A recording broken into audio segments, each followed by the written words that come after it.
This is the truck of two tales, or multiple different storylines. Yes, visible right away is the King Cab body.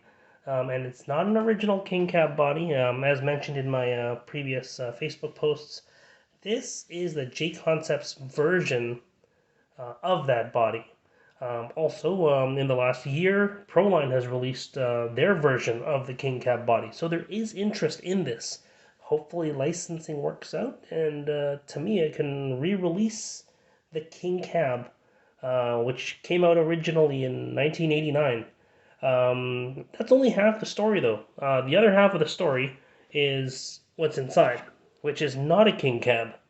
It's generally known as a Wild Dagger. This isn't a Wild Dagger, though. I didn't buy a Wild Dagger kit. This is a WR01, which is based off of a WRT01 that has two gearboxes. And the WT01 chassis is based off of the Tamiya TL01B suspension. And the TL01B is basically a long arm version of the TL01. So, yeah. It basically seemed like Tamiya had a bunch of leftover sandwich meat and a bunch of leftover vegetables, and they decided, hey, let's slap it all together and call it a brand new sandwich. This is the result. I call it a Wild Dagger, but again, it's officially called the WR01. I'm going to call it an Extreme Wild Dagger because the most visible part right now is the Extreme Racing chassis. It's a carbon fiber chassis made by Extreme Racing. Really sets it apart from my previous Wild Dagger builds. This isn't the first Extreme Racing chassis I've built either, so I really like this chassis. What makes this different from a typical Wild Dagger, yeah, right away it's the chassis and the shock towers as well. Typically the Wild Dagger comes with a short shock tower, and that short shock tower means that you're going to get shorter shocks. So it comes with essentially touring car shocks, all four around. To make them use these longer shocks, you have to install these towers, which are part of the Extreme Racing carbon fiber kit, which is a really cool kit. And as you can see, I've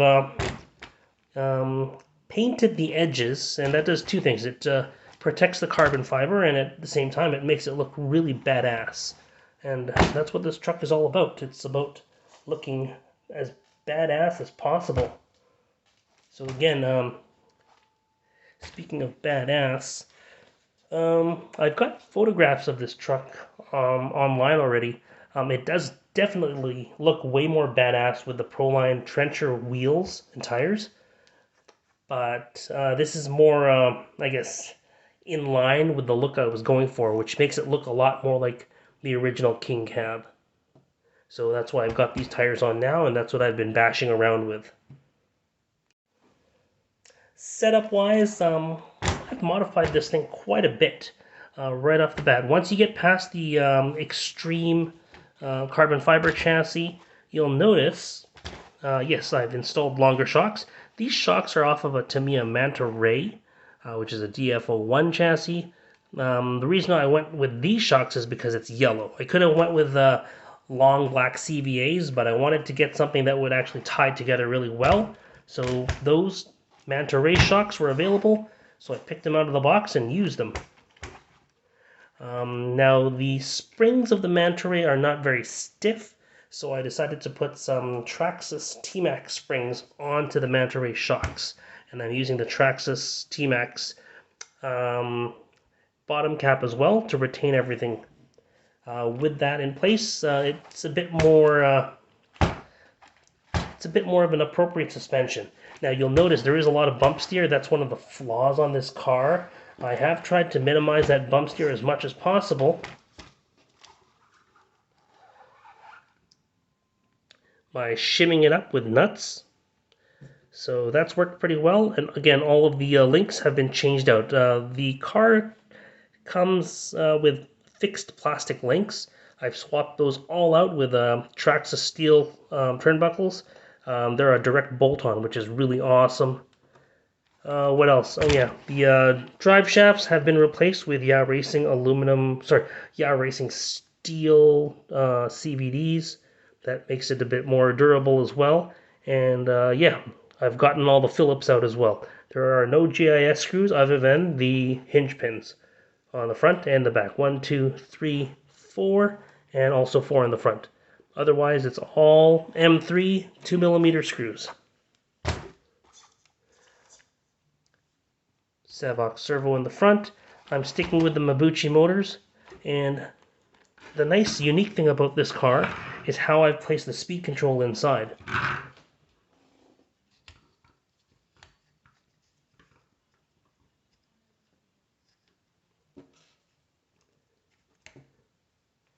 Once I remove the battery, you'll see that the speed control is tucked in right there. So I've tucked the speed control underneath, which gives it a nice clean look on the very top. I could go with a low profile servo, but I kind of need the torque that the Savox servo is going to give me. It's a 1285 or 1258, so it's about 200 ounces of torque at least at the voltage that I'm using.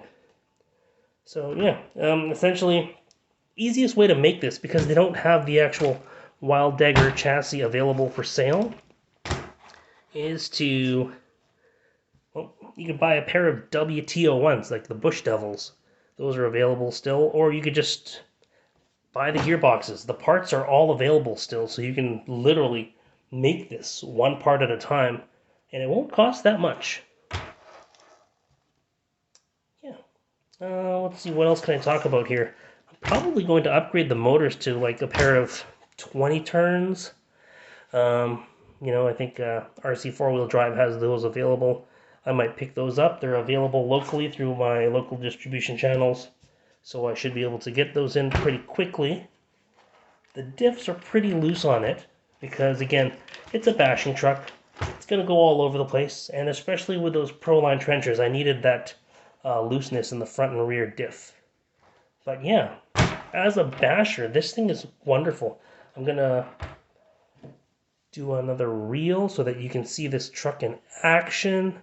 I've already posted a reel with its Proline trenchers. It feels so different with these tires and wheels as opposed to the Proline trenchers, which were, although again, like I said, they looked really badass, they're really, really heavy. These ones really bring out the performance of the truck. So yeah, that's what I wanted to say about this vehicle. Yeah, check out my Facebook page, 2MMRC. I'll do another write-up or attach a reel and give you some more information on this as well. Thanks very much.